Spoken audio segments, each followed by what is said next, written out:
લાલસી ભુવાજીની મના બાકરપુરના હેમાણાની મારી સુખાવાળી સદીની આગવી ઓળખોણ મારી 58-28 નંબરની ગાડી અર્ટિગા દુનિયામાં કેસ પુનપાળસ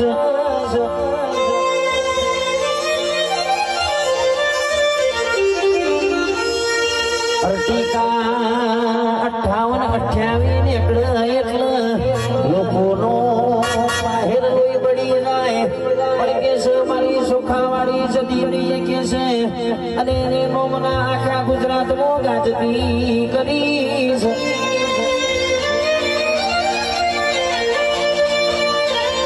શરૂઆત હવે કરી છે પેલા તો ખાલી રમવા નીકળ્યા હતા હવે તો ખાલી અરે રે રમવાની વેળાપતિ છે હવે તો